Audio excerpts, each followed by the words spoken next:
अस्सलाम वालेकुम। शहरियान गुलबर्गा लोक सभा सीट के तमाम राय दहिंदगान को मैं ये पुरज़ोर दर्दमंदाना अपील कर रहा हूँ कि बतारीख़ 7 मई 2024 को वोटिंग होने वाली है। तमाम आप लोग हिंदुस्तान के तमाम हालात से वाकिफ़ हैं और ये इस वक्त करो या मरो, डू और डाई का है ना मामला है। हर एक जो भी ऑर्गेनाइजेशन है, ज़िम्मेदारान हैं, उलमाए दीन हैं, ये तमाम है ना पूरे ज़ोर व शोर के साथ अपील किए हैं, काम किए हैं कि इस वक्त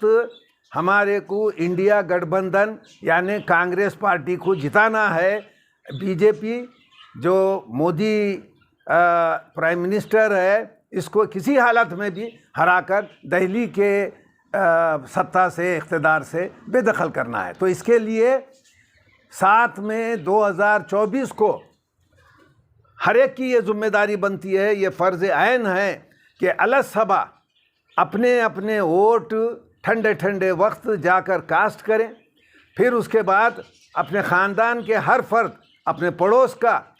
और जो भी है ना, अगर कोई अपने महल्ले से, अपने पड़ोस से कहीं दूसरी जगह अगर शिफ्ट हो गया है तो वो कहाँ पर है ना रहते हैं, उनके है ना जो चिट्ठियाँ होती हैं उनको है ना लेकर आके उनको वोटिंग कराना, ये कारपोरेटर्स की और महल्ले के ज़िम्मेदारान की ज़िम्मेदारी बनती है कि ना सिर्फ बल्कि अपाहिज भी हैं, बीमार भी हैं, तो पूरी है ना सहूलतें हैं। गवर्नमेंट सरकार वोट डालने के लिए सहूलत है ना दिए है, वो सहूलतों को इस्तेमाल करके 100% वोट, क्योंकि एक है ना यहाँ पे है ना चीफ इलेक्शन कमीशन का एक कांड आया है। फेज़ 1 और फेज़ 2 के इलेक्शन के बाद 15 दिन के बाद परसेंटेज ऑफ वोटिंग क्या होता है वो ऐलान किया है, जबकि चीफ इलेक्टोरल ऑफिसर्स और रिटर्निंग ऑफिसर के पास से 49, 52 जो भी है यानी 5-7% हर जगह वोटिंग कम होने के पूरे इत्तलात है ना मिली है। लेकिन चीफ इलेक्शन कमीशन 15 दिन के बाद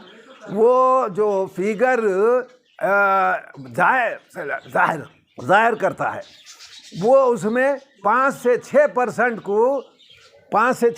को बढ़ाकर है ना बताता है। तो इसका मतलब है कि अब भी है ना मोदी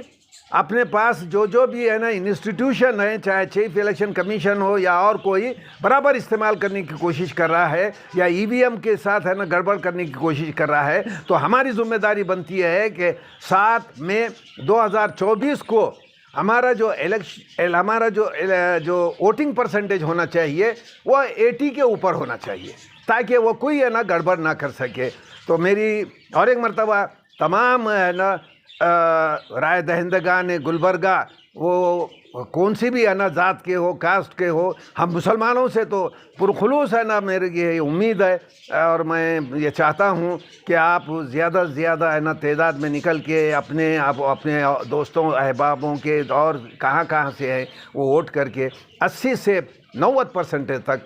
कर RK दोडमनी साहब जो लोकसभा के हमारे कैंडिडेट हैं उनको है ना जिताइए। ये है ना जिताना आपका कनीज़ फातिमा के हाथ मजबूत करना है, प्रियंक खरगे साहब के हाथ मजबूत करना है, और सबसे above and all doctor Mallikarjun Kharge साहब जो राहुल गांधी के शाना बशाना चलकर फासिस्ट ताकतें RSS और मोदी के ख़िलाफ़ एक बहुत बड़ा महाज खोले हैं और बहुत ही दिलेराना उसका मुकाबला कर रहे हैं, उनके हाथ मजबूत करना है। शुक्रिया।